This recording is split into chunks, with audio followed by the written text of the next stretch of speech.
नमस्कार दोस्तों, स्वागत है आपका एवन जी के स्टडीज़ में। आज के वीडियो में हम लेकर आए हैं हिंदी के टॉप क्वेश्चन आंसर जो सभी परीक्षाओं के लिए महत्वपूर्ण होंगे। अगर आप किसी भी परीक्षा की तैयारी कर रहे हैं तो ये वीडियो आपकी सहायता करेगी, इसलिए वीडियो को आप लोग पूरा देखें। इनमें से जितने भी क्वेश्चन के आंसर जानते हैं प्लीज़ कमेंट बॉक्स में ज़रूर दीजिएगा, और चैनल पर नए हैं तो चैनल को भी लाइक और सब्सक्राइब ज़रूर कर लीजिए। चलिए आगे बढ़ते हैं। आज का आपका पहला सवाल है, हिंदी भाषा का जन्म किससे हुआ है? हिंदी भाषा का जन्म किससे हुआ है?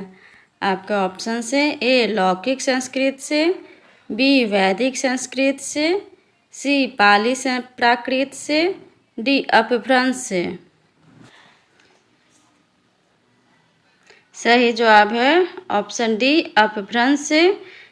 हिंदी भाषा का जन्म सौर सेनी और अर्धमागधी अपभ्रंश से हुआ है।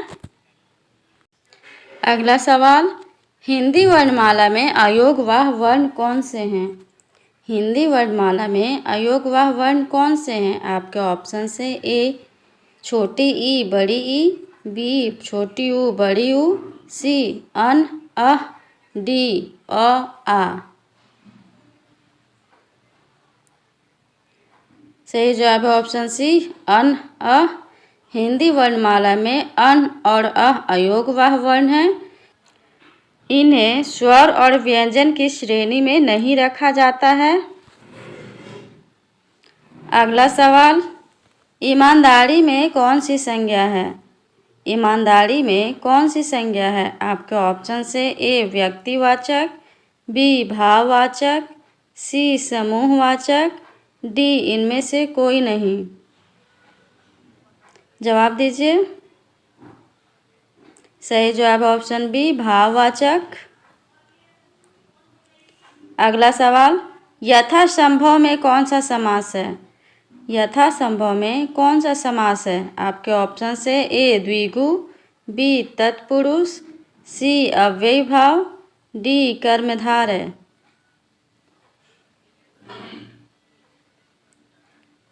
सही जवाब है ऑप्शन सी अव्ययीभाव। यथासंभव शब्द में अव्ययीभाव समास है। अव्ययीभाव समास में पहला पद अव्यय या उपसर्ग होता है, जैसे आ, प्रति, यथा, भर, हर, अनु इत्यादि। अगला सवाल, अलंकार कितने प्रकार के होते हैं? बताइए अलंकार कितने प्रकार के होते हैं? आपके ऑप्शन से ए 4, बी 3, सी 6, डी 5। सही जवाब ऑप्शन बी 3। अलंकार मुख्य रूप से 3 प्रकार के होते हैं, शब्दालंकार, अर्थालंकार और उभयालंकार। अगला सवाल, उत्तम का विलोम शब्द क्या होगा? बताइए उत्तम का विलोम शब्द क्या होगा? आपके ऑप्शन से ए निकृष्ट, बी विकृत, सी अधम, डी अनुत्तम। सही जवाब है ऑप्शन सी अधम। अगला सवाल, पिशुन का पर्यायवाची शब्द क्या होगा? पिशुन का पर्यायवाची शब्द क्या होगा? आपके ऑप्शन से ए पिशाच, बी चुगलखोर, सी पसीना, डी बेईमान। सही जवाब है ऑप्शन बी चुगलखोर।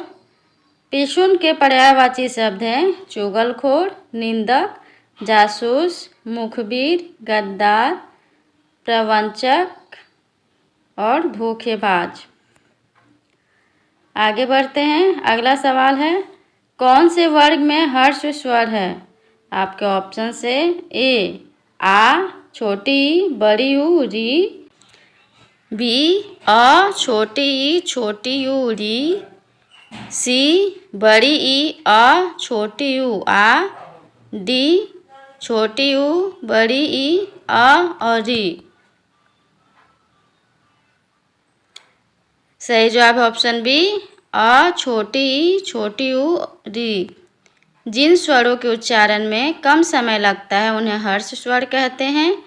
इन्हें मूल स्वर भी कहते हैं।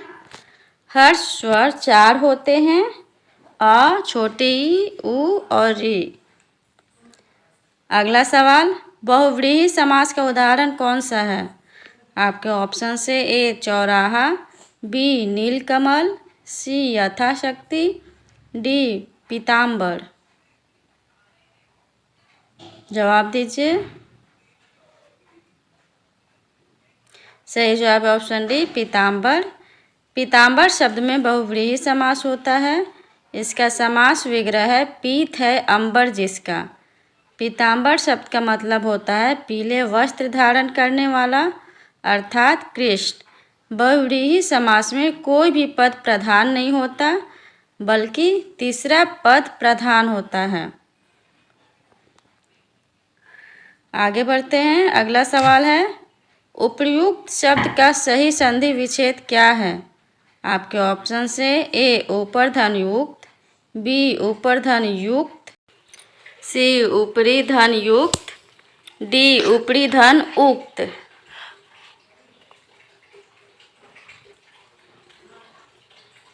सही जवाब है ऑप्शन डी ऊपरी धन युक्त। उपर्युक्त शब्द का सही संधि विच्छेद ऊपरी धन उक्त होता है, जिसमें यण संधि है। अगला सवाल, निम्नलिखित में से यौगिक शब्द कौन सा है? आपके ऑप्शन से ए घनश्याम, बी पीताम्बर, सी त्रिनेत्र, डी विद्यालय। सही जवाब है ऑप्शन डी विद्यालय।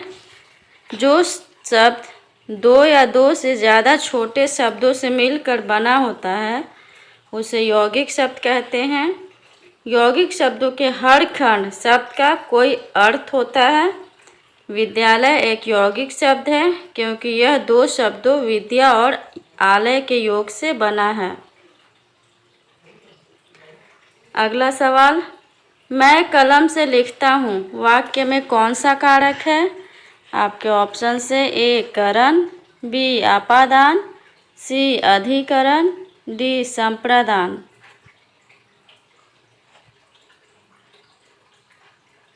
सही जवाब है ऑप्शन ए करण।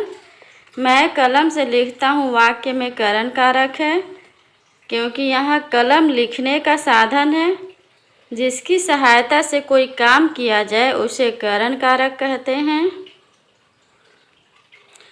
चलिए आगे बढ़ते हैं। अगला सवाल है, जब क्रिया का प्रधान विषय कर्ता होता है तब वहाँ कौन सा वाच्य होता है? आपके ऑप्शन से ए कर्मवाच्य, बी कर्तृवाच्य, सी भाववाच्य, डी इनमें से कोई नहीं। जवाब दीजिए। सही जवाब है ऑप्शन बी कर्तृवाच्य। जब वाक्य में क्रिया का सीधा संबंध कर्ता से होता है, क्रिया के लिंग, वचन और पुरुष कर्ता के अनुसार होते हैं तो वहाँ कर्तृवाच्य होता है। अगला सवाल, भारत भारती के रचनाकार कौन है? भारत भारती के रचनाकार कौन हैं? आपके ऑप्शन से ए गोपाल शरण सिंह नेपाली, बी नरेश मेहता, सी मैथिली शरण गुप्त, डी धर्मवीर भारती।